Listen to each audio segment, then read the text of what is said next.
Our next speaker is Dr. Joslyn Kirby. Joslyn is an associate professor of dermatology at Penn State University, so we're moving away from UCSD and moving over to Penn State. And Joslyn will be talking about her work. It is a meta-analysis of laboratory monitoring during isotretinoin. It's a therapy. It's a question that comes up a lot in clinical practice, and Joslyn went about looking at it in a systematic way.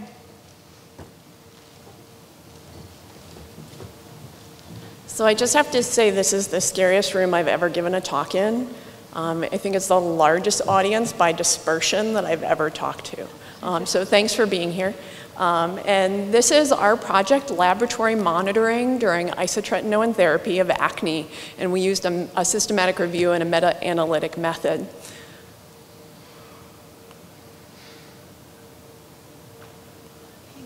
I might have to act out my talk.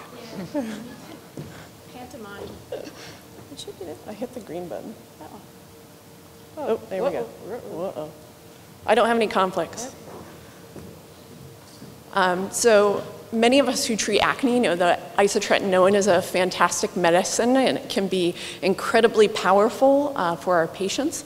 But one of the challenges is that many of our patients, as well as ourselves, have heard those cases, those anecdotal stories like Dr. Eichenfeld talked about, but they influence our practice in sometimes a very negative way, the horror stories of what happens on isotretinoin, and really trying to overcome some of that anecdotal influence is what I tried to do in this study.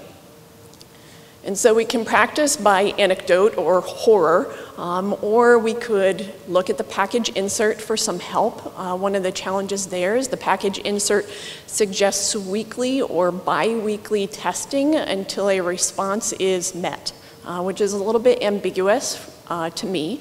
And sometimes we rely on our teachers, our mentors, our peers in our practice. And what that meant for me where I trained was doing lab tests every month for the entire duration of isotretinoin therapy.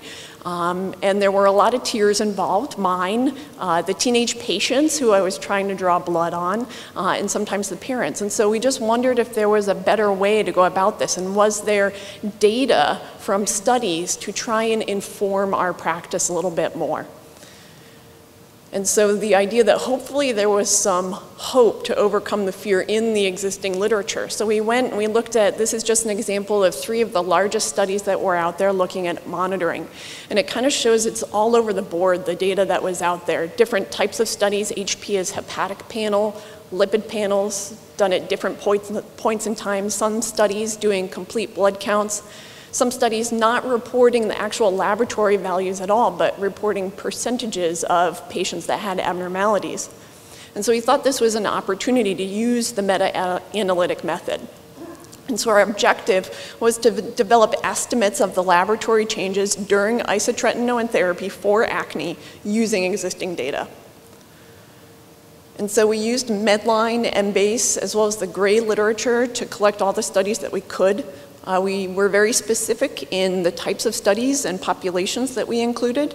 So we were looking just at oral isotretinoin and none of the modified forms, so not topicals either. These were standard doses, which are 0.5 to 1 milligram per kilogram per day, or 40 milligrams or higher per day. We looked at adolescents and adults, just acne, no other diseases here.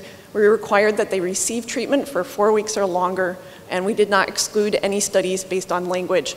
We asked that they have more than 10 patients in the study, and a cohort or a comparison study was fine. And again, the studies we looked at specifically were CBC, hepatic panel, and lipids.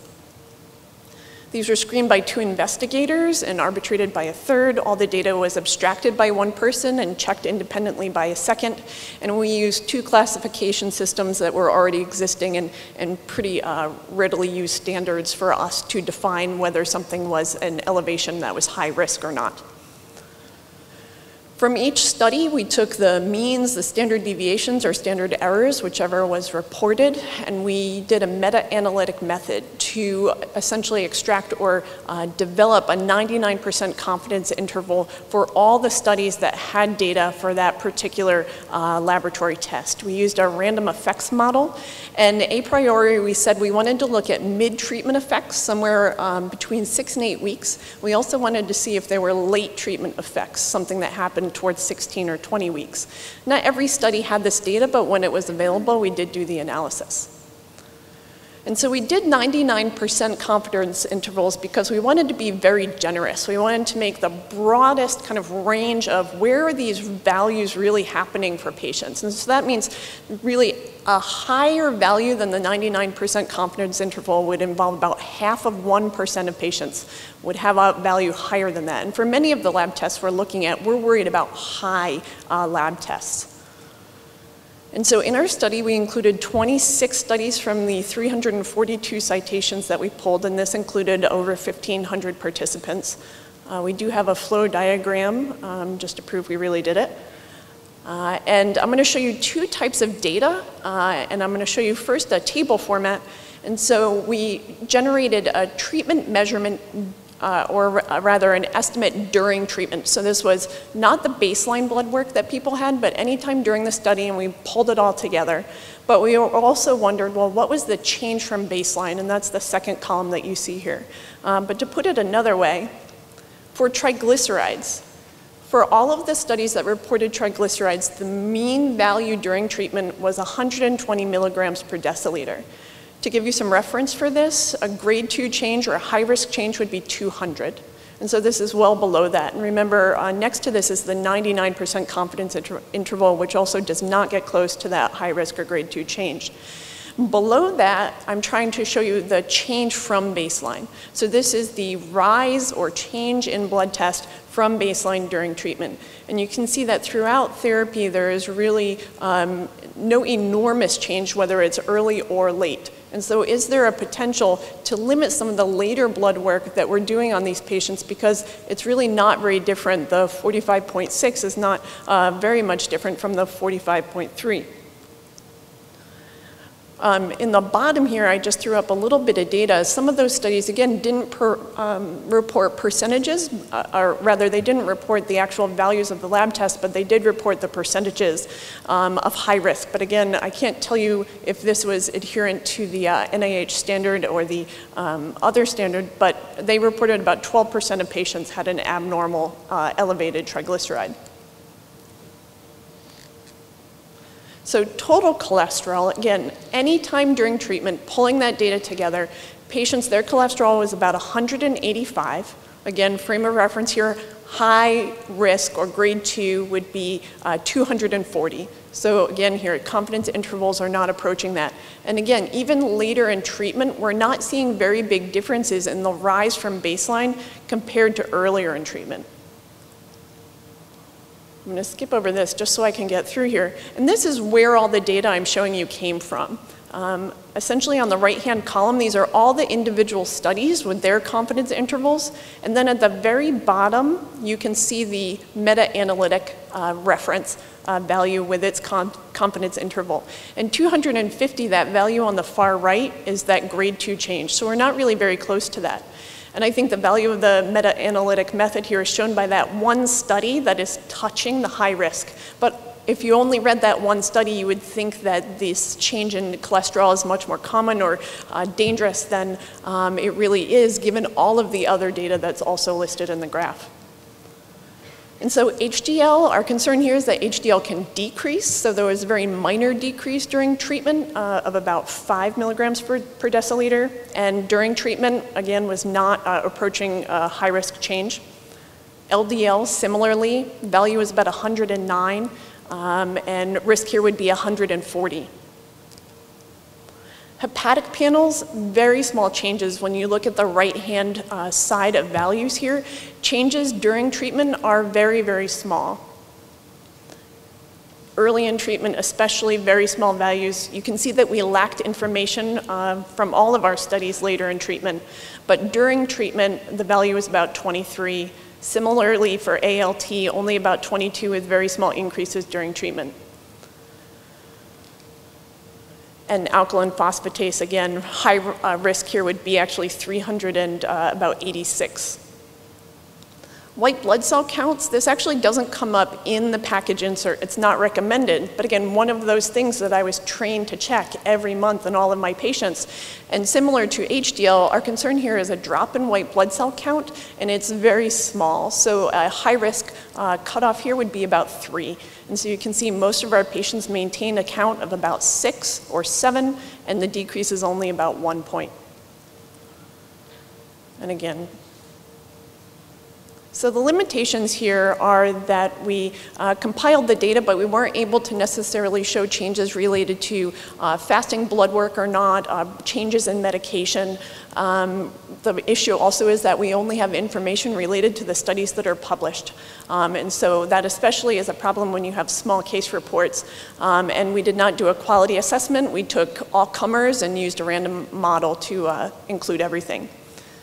But in conclusion, we can take away that high-risk changes or large changes during isotretinoin therapy are pretty uncommon. And so I think there is an opportunity to try and reflect on how we monitor our patients, and especially take into account their past medical history. If there are baseline abnormalities, perhaps there is a reason to monitor that patient a little more closely. But if they have very normal values at baseline, we can predict from this data that their changes through the course are going to be pretty small. We check again potentially after the first month or 2 of treatment, and if there's no alarming changes there, do we have to continue to check every month for 6 or 7 months? And that when changes do happen in the studies that we reviewed, they were often small or even transient. And so at our practice, we have altered how we monitor isotretinoin. We do check baseline blood work, and then we check it after 2 months, because our practice is to start people at a standard dose of about 30 or 40 milligrams, and then increase them to about 1 milligram per kilogram, which is about 60 to 80 milligrams. And we check them only after that point. And if everything is fine, we stop checking them, we ask them about their review of systems, and we add extra blood work based on their review of systems or any changes at that baseline or second month check. So I'd like to thank my collaborators, Esther Dell, who was instrumental in doing the search, as well as Diane and Jeff, who mentored me through this project, as well as the ARS for funding this project, and the Derm Foundation for supporting my career. Thank you. Are there questions for Dr. Kirby?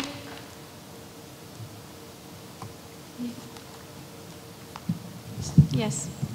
So I'm at SID, but I'm 100% clinical. I'm very comfortable with CBCs and cholesterol triglycerides, but AST, ALT blips upward. I suspect there's some drinking going on with some of my patients, and you pick up on this and it becomes a way to enforce that they really have to behave themselves. And I think of one patient who, unbeknownst to me, turned out to have not only also a liver enlargement. We suspected it was a viral or something illness that knocked him off his starting position on high school baseball team for a month. And we restarted him after a 6-week break, and his liver numbers normalized and stayed normal. So I just wonder whether we're losing some critical event monitoring with stopping the liver enzymes.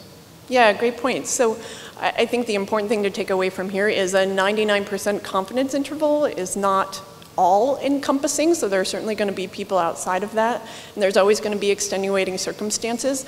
And I think there are lots of opportunities for education, for helping our patients not drink, but I just wonder if we need laboratory tests to do that. And also, like you said, listening to our patients about their health and asking those questions again, rather than relying on laboratory tests for that. But thank you. Okay. Thank you very much.